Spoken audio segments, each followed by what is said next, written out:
Hello, my dear friends. How are you doing? Hope you are having an amazing day and not having to deal with drama. Ready for new stories I have for you today? Let's go to the first one. And don't forget to listen to the end of the story, guys, to hear my insights. Enjoy the stories, and don't forget to like and subscribe. And of course, don't forget to leave a comment. For context, my husband and I have been together for 7 years, married for 1, and this baby was planned. We're incredibly excited to start our family, even though we're not rolling in cash. We're financially stable, but we're by no means rich. We've budgeted, saved, and we're confident we can give our child a good life. My husband and I love each other deeply, and we've always operated as a team when it comes to life decisions, big or small. Enter my sister-in-law, 60s female, who is technically my husband's half-sister. She's quite a bit older than my husband, and their relationship is, well, complicated. She's childless, twice divorced, and very wealthy. The kind of wealthy that can buy whatever she wants and thinks money solves all problems. Since I've known her, she's been difficult, to say the least. She's the type of person who seems to get joy out of making others feel small. From the moment I met her, she's had something critical to say about me. Whether it's snide comments about how unrefined I am, or passive-aggressive digs about my appearance, my weight, or even my education. She loves to remind me that she's better educated, richer, and more worldly, as if those things make her superior. I've tried to keep my peace for my husband's sake. I figured, hey, every family has one toxic member, right? Just let her comments roll off your back. And for the most part, I've done just that. I didn't want to be the reason for more tension in the family, especially given that she and my husband were already somewhat estranged. There's been a rift between them ever since some big family fight years ago, which neither of them likes to talk about. Recently, though, after their father passed away, they've reconnected, and she's been pushing her way back into his life, and by extension, mine. Now, I'm not going to lie, my husband is conflict averse. He avoids drama like the plague, especially when it comes to his family. He's always been the peacemaker, the one who steps back to avoid arguments.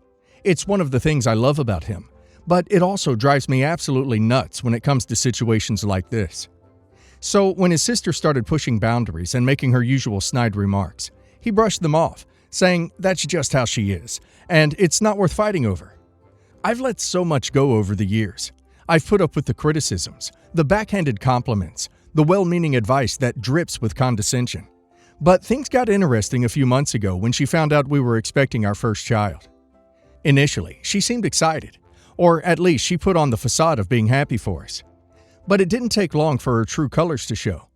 She started to comment on everything: our financial situation, our house, our plans for the baby, our choice of names, the nursery decor, our parenting philosophies, before we've even had a chance to parent.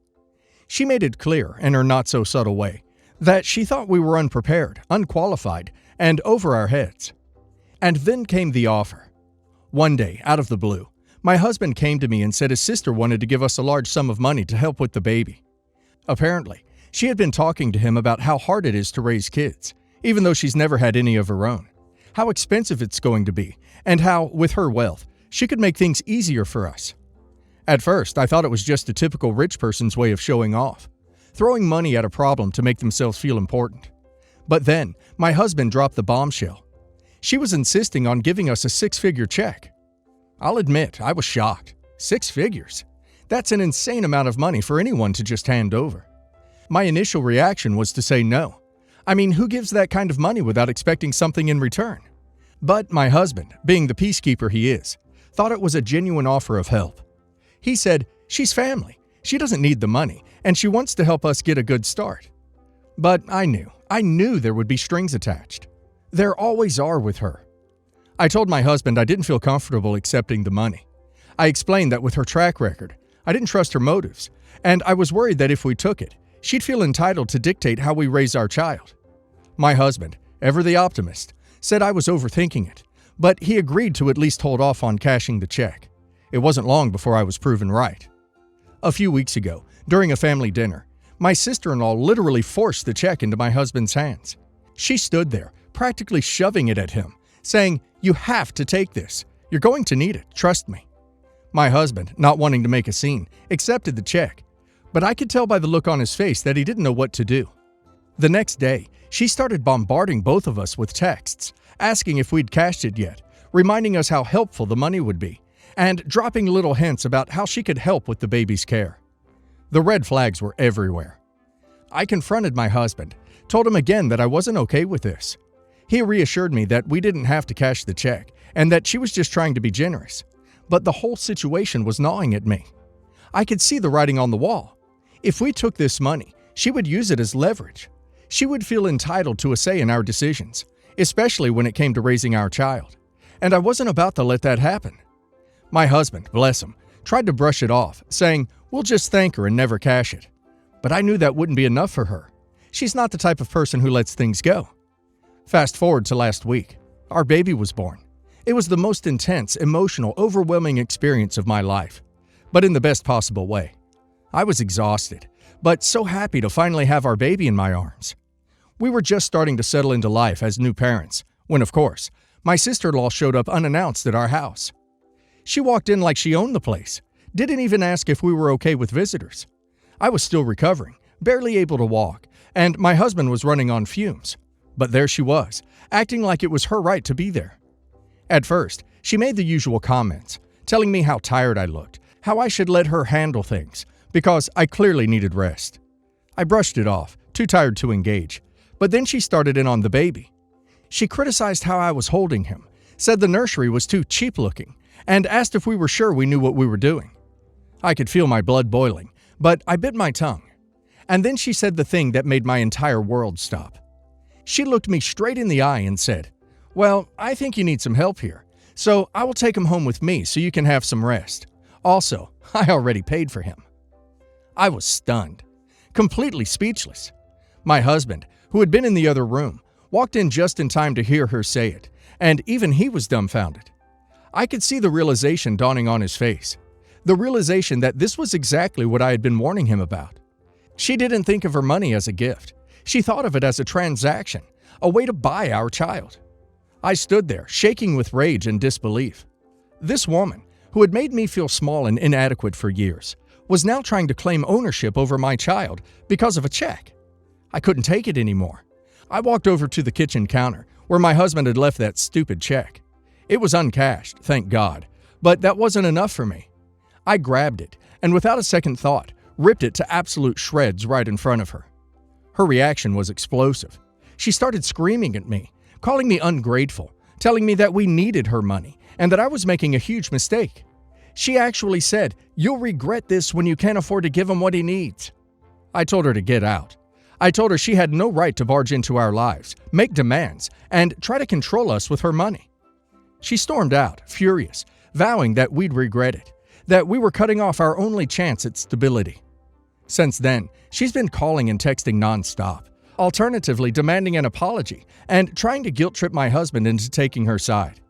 My husband, to his credit, has finally seen her for who she is, and he's standing with me. But it's been a nightmare.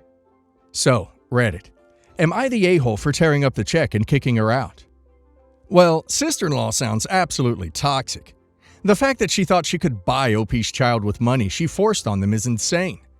OP is 100% right to protect her family from her manipulation. She doesn't care about helping OP's family.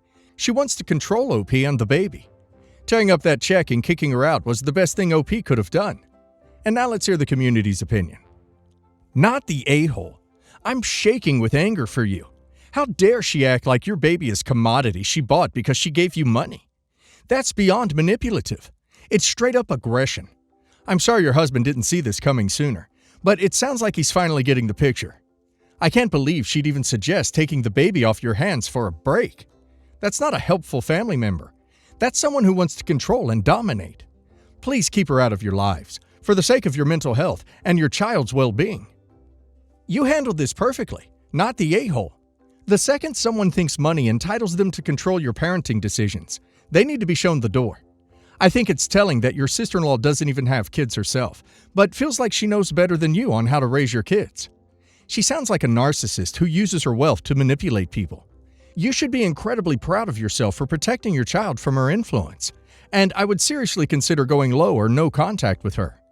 She's not going to stop at the check. This is just the beginning if you let her back in. My parents have been against even meeting my fiancé, due to his educational background, occupation, and his parents' occupation. They say, "Why can't you do better? Why would you settle for this?" We were going to get married with just close friends present at the registry, but somehow my mother found out and crashed the wedding 10 minutes prior.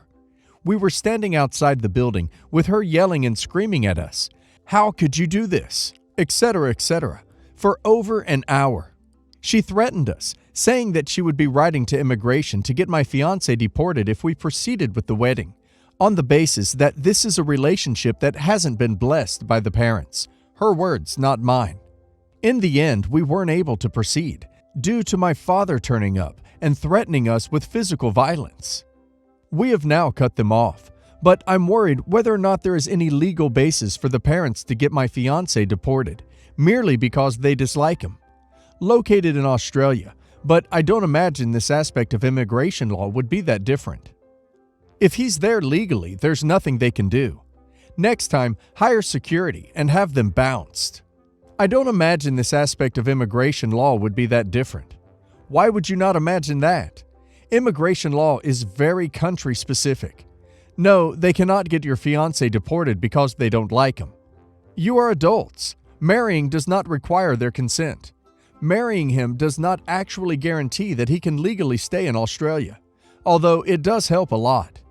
You need to do a whole lot of research into Australian immigration and visa conditions, because if you've just been assuming this whole time that it works like your impressions of how America's does, then you could be in for an extremely nasty surprise. My sister-in-law is smart and principled, but also pretty rigid. I love that she speaks her mind, but I also think she oversteps regularly with the idea that she's doing the right thing. A little background. My sister-in-law married my brother 5 years ago and was excited to spend time with our family visiting from the East Coast. She grew up as the only child in an unstable home and was really into the idea of our family holiday gatherings, having siblings by marriage, and, I guess, having her fantasy of a stable family fulfilled. She was so excited, in fact, that she and my brother relocated from the East Coast to our hometown, hundreds of miles away, when the opportunity presented itself. The conflict started when her fantasy of our family collided with reality. Sister-in-law has repeatedly pulled me aside and chastised me for not having the relationship with my parents that she wants me to have. For example, I don't go on family trips with my parents because we have different definitions of fun and relaxing. I also prefer to see my parents the day after Christmas, rather than sleep over and spend Christmas morning at their house. It's logistically easier and more relaxing to open presents with our kid at home, rather than schlepping everything and everyone across town. I used to write the gripes off as disappointment over unmet expectations, and they didn't bother me much. I started taking her unsolicited advice more seriously when she had some harsh words to say about me pursuing fertility treatments. The shorthand is that for my husband and I to have kids, we definitely need help. When she asked me privately about our plans for having a family, I thought that was a safe topic with her since she's so into family. Whoops. I told her the truth. She told me point blank that fertility treatments are a mistake and we should just adopt. After that incident, I made a point to keep my distance from her and stick to water cooler topics. Soon after that conversation, the fertility treatments worked. However, my sister-in-law stopped talking to me and my husband. Sister-in-law is the social coordinator for my brother, so I doubt he noticed the sudden lack of texts, phone calls, and visits. Sister-in-law only resumed speaking to me 3 weeks before our son was born, when she made several generous but overstepping offers to help us. Example, staying overnight to help with the baby. I thanked her for her enthusiasm, but told her we had it covered. Despite living a short drive away, sister-in-law and my brother didn't bother coming over to see our new baby until he was 2 months old, and I invited them to a party at our place. Yeah, I was really hurt by all that, especially since sister-in-law being so into family and togetherness. Despite all this, I was able to keep up the water cooler talk and thought we had reached some level of peace, if not closeness. Wrong. I recently posted a photo of my son on Facebook, and now sister-in-law is back in my business, and I need some advice. My sweet son is now 18 months old and able to use a rocking chair that I've had since I was a child. The chair is painted black and green with gold accents and has some pink flowers on the headrest. Very sweet. This rocking chair has been passed down through 5 prior generations of my family, and my son makes the 6th generation. All the prior owners have been girls through sheer luck of birth order or hoarding tendencies.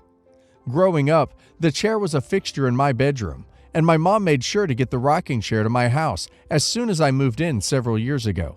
I've been storing it for our future kids ever since.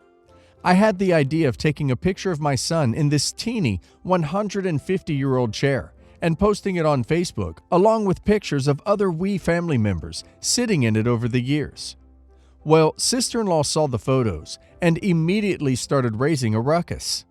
She reached out to me about giving the chair to her for her 2 young daughters, since it's a family piece and is really for girls. She's even attempted to rope my parents into this. They wisely are staying out of it, but boy, am I tempted to tell her where to get off. This feels like a shameless grab at something she wants from a parent and child she doesn't like. No amount of reasoning with her. It's mine. I've stored and maintained it. My son is enjoying it. Seems to persuade her. I'm okay with her not liking me, since it frankly seems like we are already there. I really worry about my brother, though. He's also choosing to stay out of it, and I made a choice long ago to not tattle on sister-in-law for all the pool-aside lectures and unsolicited advice. I have no idea if he's tried to reason with sister-in-law or if he's aware of her regular badgering. On the few occasions he's seen her raise a concern with me about more trivial matters, like sleeping over at my parents' house for the holidays, he's generally backed her up and asked me to relent because it's important to sister-in-law. I can't imagine being close to sister-in-law, but the distance I've created with her has also created distance with him.